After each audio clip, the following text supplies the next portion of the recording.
Subscribe now and press the bell icon. Never miss an update.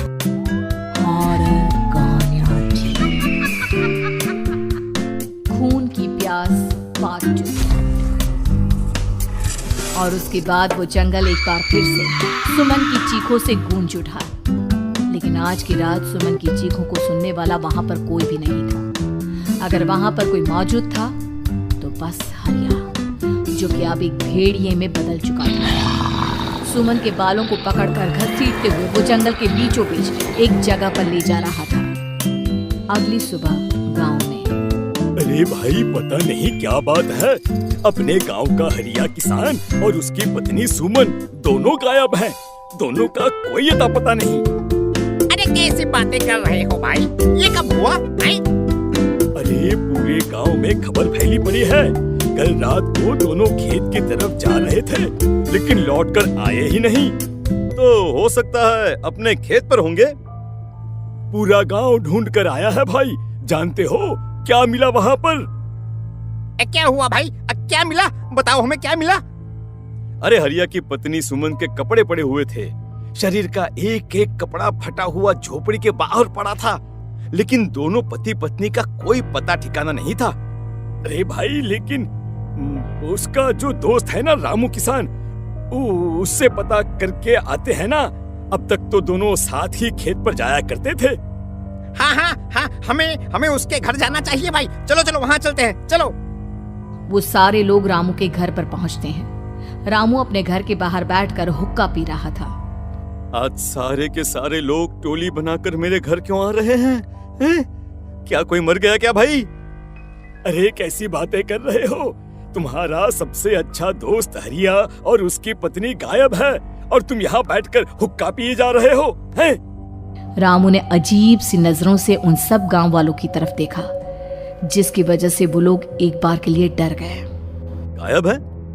अरे गायब नहीं है, मुक्ति मिल गई है। उन दोनों को मुक्ति मिली है। इस दुनिया में आकर हर इंसान पाप करता है, और उसे उसके पापों के लिए मुक्ति मिलना बहुत जरूरी है। अरे ये कैसी बहकी बहकी बातें कर रहे हो भाई, हैं? और इसका चेहरा अजीब सा क्यों लग रहा है? लगता है दोस्त के मरने का गम बैठ गया है। पागल हो गया है शायद, ये पागल। ये बात सुनते ही रामू चीख कर जोर से चिल्लाते हुए कहता है, पागल मैं नहीं हूँ, पागल तुम सब हो। और ये शैतानी जंगल अब तुम में से किसी को नहीं छोड़ने वाला, सबको खा जाएगा। याद रखना मेरी बात। शैतानी जंगल? कैसा शैतानी जंगल? लगता है रामू पागल हो चुका है। हमें यहाँ से चलना चाहिए भाई। चलो। तभी रामू की पत्नी बाहर आती है। नहीं, आप लोग इनकी बात का बुरा मत मानिए। 2 दिन पहले हरिया के साथ खेत पर गए थे। जब से वहाँ से आए हैं तब से ऐसी ही बातें कर रहे हैं। भगवान जाने ऐसा क्या देख लिया उन्होंने। Subscribe now and press the bell icon. Never miss an update. बड़बड़ाते रहते हैं। लेकिन गांव के लोगों ने कमला की कोई बात नहीं सुनी, और वो सब वहां से चले गए। रात अब धीरे धीरे ढलने लगी थी। तभी अचानक किसी ने धीमी सी आवाज में रामू को पुकारा। रामू, आ जाओ, मैं तुम्हारा इंतजार कर रहा हूँ। और सुनो, अपनी पत्नी को साथ लेकर आना, नहीं तो काम अधूरा रह जाएगा। ये आवाज सुनते ही रामू के चेहरे पर शैतानी मुस्कुराहट आ जाती है। वो धीमे कदमों से अपने घर के अंदर आता है। क्या हुआ? तबीयत ठीक है ना अब आपकी? मैं तुझे अपने साथ खेत पर ले जाने आया हूँ, चल। मैं तुम्हारे साथ कहीं नहीं जाने वाली। मुन्ना गहरी नींद में सो रहा है, और उसे अकेला छोड़कर मैं तुम्हारे साथ खेत पर नहीं आ सकती। वैसे भी तुम्हारे उन खेतों में भगवान जाने कौन सा राक्षस घूम रहा है, मुझे तो डर लगता है। रामू गुस्से में दांत पीसता अपनी झोपड़ी से बाहर आ जाता है, और कमला गहरी नींद में अपने बच्चे के साथ सो जाती है। तभी अचानक रात को रामू की झोपड़ी के ऊपर एक साया वही गाना गुनगुनाते हुए घूमने लगता है, जो हरिया के मोबाइल में बजा करता था। मैं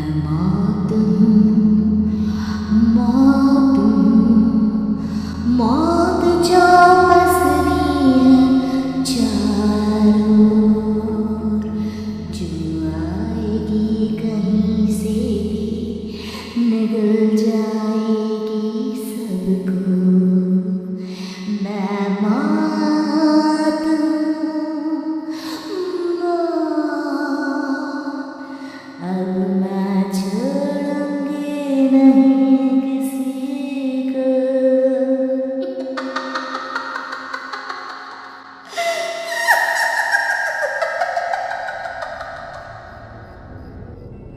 ये आवाज सुनकर रामू की पत्नी कमला की आंख खुलती है और वो देखती है कि उसका मुन्ना अपनी जगह से गायब था। कमला चीखते हुए बाहर दौड़ कर आती है। वहां पर उसने देखा कि रामू ने अपने बच्चे को झोपड़ी के बाहर एक पेड़ से उल्टा लटकाया हुआ था और उसका बच्चा चीख चीख कर रो रहा था। वहीं दूसरी तरफ एक साया बच्चे के ठीक नीचे आग जलाकर उसके चारों तरफ हैवानों की तरफ नाच रहा था। छोड़ दो मेरे बच्चे को। अरे क्या कर रहे हो तुम? शर्म नहीं आती तुम्हें अपने ही बच्चे को इस तरह मौत के हवाले करते हुए? अपना बच्चा? किसने कहा ये मेरा बच्चा है? अरे ये तो उस रामू की औलाद है, इस गांव के किसान रामू की, और मेरी दुश्मन। Subscribe now and press the bell icon. Never miss an update. इस गांव के हर इंसान के साथ है। क्या कैसी बात कर रहे हो तुम? और ये औरत कौन है? ये मेरे बच्चे को खा जाएगी। तभी अचानक से उस साया ने एक बेहद खतरनाक दिखने वाली औरत का रूप ले लिया और उसकी आंखों से आग निकल रही थी। सही पहचाना तूने। मैं तेरे बच्चे को खा जाऊंगी। अगर तू अपनी इस हैवान पति रामू के साथ जंगल नहीं आई तो मैं तेरे बच्चे को खा जाऊंगी। लेकिन क्यों? आखिर क्या चाहती हो तुम मुझसे? मुझे जंगल क्यों ले जाना चाहती हो? औरत बुरी तरह से ठहाके मार मार कर जोर जोर से हंसने लगी और साथ में रामू भी। ये तो तुझे वहाँ चलने के बाद ही पता चलेगा ना। अगर तू नहीं आई तो थोड़ी देर में तेरा ये बच्चा आग में जलकर मर जाएगा। चल जल्दी। नहीं नहीं, मेरे बच्चे को छोड़ दो। तुम जहाँ कहोगे मैं तुम्हारे साथ चलने के लिए तैयार हूँ। और उसके बाद उस बच्चे को झोपड़ी में लिटाकर आगे आगे वो साया चल रहा था और उसके पीछे पीछे रामू अपनी पत्नी के बाल पकड़कर उसे घसीटते हुए जंगल की तरफ ले गया। जंगल में जाने के बाद कितनी खूबसूरत हो तुम। आज की रात बस तुम और मैं एक दूसरे के साथ रहेंगे। मुझे तुमसे बहुत डर लग रहा है। तुम्हें क्या हो गया है? तुम तो बिल्कुल ठीक थे। वो होगा जो हमारे बीच होना चाहिए। तो आओ आओ अपने आप को मेरे हवाले कर दो। कमला ने डर की वजह से अपनी दोनों आंखें कसकर बंद कर ली थी। रामू ने बुरी तरह से चीख कर कमला से कहा, आंखें खोलो अपनी और मेरी तरफ देखो। कमला ने जैसे ही अपनी आंखें खोली उसने देखा कि रामू एक खतरनाक खूनी हैवान में बदल चुका था। कौन हो तुम? जाने दो मुझे। क्या चाहते हो मुझसे? वही जो एक आदमी एक औरत से चाहता है। मैं तुम्हारा पति रामू नहीं बल्कि इस जंगल का एक भेड़िया हूँ और आज की रात तुम्हारे खून से अपनी प्यास बुझा जाऊं। और उसके बाद वो जंगल कमला की दर्दनाक चीखों से गूंज उठा। अगली सुबह कमला के कपड़े भी जंगल में उसी तरह पाए गए जैसे कि सुमन के पाए गए थे। इस घटना के बाद पूरे गांव में दहशत का माहौल था। अपने माँ बाप की मौत और गांव में हो रहे इस तरह की घटनाओं की खबर सुनकर किशन शहर से गांव लौट आया था। अपने माँ बाप की बेदर्द मौत की वजह से वो बहुत परेशान था। तभी अचानक उसे अपने घर में खाट के नीचे पड़ा हुआ वो मोबाइल फोन मिला जो उसने अपने पापा हरिया को गिफ्ट किया था। अरे कितने प्यार से पापा के लिए मोबाइल फोन लेकर आया था। इसे एक दिन भी काम में नहीं ले पाए। और आखिर कौन है जो गांव में इस तरह की हत्याएं कर रहा है? क्या है इन सब के पीछे? क्या है? मुझे पता करना ही होगा, वरना एक दिन पूरा का पूरा गांव खाली हो जाएगा। इस गांव में एक भी जिंदा इंसान नहीं बचेगा। गांव के लोगों की मदद करने के इरादे से किशन अपने गांव से दूर एक दूसरे गांव में बहुत बड़े तांत्रिक के पास मिलने के लिए गया। तांत्रिक बाबा, अब आप ही कुछ उपाय बता सकते हैं। भगवान जाने हमारे गांव को किसकी नजर लग गई है। नजर नहीं लगी है, किसी ने तुम्हारे गांव को बद्दुआ दी है। किसी सताई हुई आत्मा का प्रकोप है और अब वो पूरे गांव में किसी को नहीं छोड़ेगी जब तक उसकी आत्मा को शांति नहीं मिल जाती। अरे लेकिन ऐसा कौन है बाबा? किसकी आत्मा है और कैसे मिलेगी उसे शांति? मौत है मौत, कहीं से भी आएगी और सबको निगल जाएगी। इससे बचने का सिर्फ एक ही उपाय है, लेकिन उस उपाय को करना आसान नहीं होगा। जो भी उस उपाय को करने की कोशिश करेगा उसकी जान जा सकती है। भले ही मेरी जान चली जाए, लेकिन मैं अपने गांव के लोगों की जान बचाने की पूरी कोशिश करूंगा बाबा। तो ठीक है, फिर अगली अमावस की रात जैसा मैं कहता हूँ वैसा ही करना। अमावस की रात तांत्रिक के बताए अनुसार किशन अपने साथ केरोसिन लेकर जंगल की तरफ चल पड़ा। उसके हाथ में देवी के मंदिर का सिंदूर भी था। किशन जंगल के बीचों बीच पहुंचा। ये देखकर उसकी आंखें फटी की फटी रह गई। वहां एक उबलते पानी का तालाब था और कई लोगों की लाश लटक रही थी। किशन की माँ बाप की लाश भी वहीं थी। माँ, बापू, क्या हो गया? ये क्या हो गया? तभी वहां पर एक औरत और आदमी आते हैं। उन्हें देखकर किशन चौंक जाता है। गोपाल काका, आपकी तो 5 साल पहले मौत हो गई थी और Subscribe now and press the bell icon.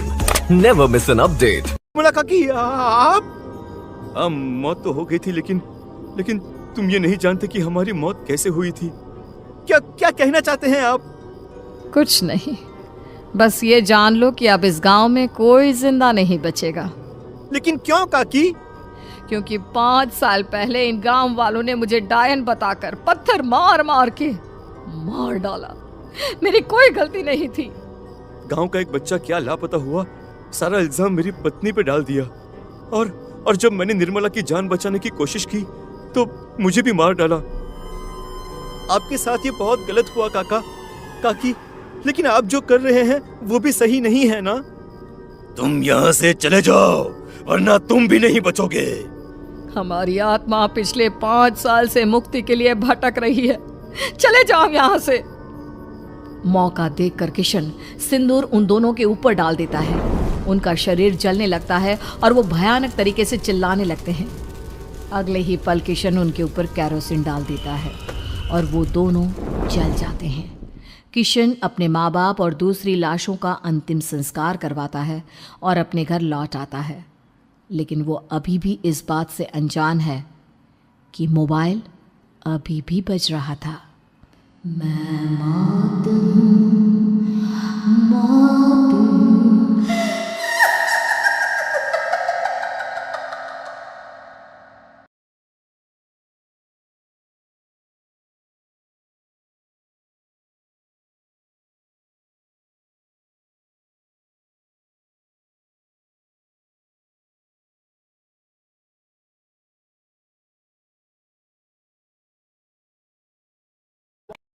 Subscribe now and press the bell icon. Never miss an update.